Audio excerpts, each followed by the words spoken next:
So in this video, I'm going to show you how you can stop notifications on GitHub app. So if you have been receiving a lot of alerts from this app and you wish to put an end to this, it's pretty simple. Just follow these steps.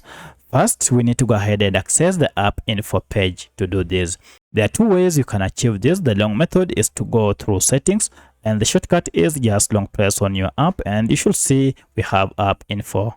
If you tap on this will take us to the app info page. Under this, go to the permissions section, and under it you should see notifications.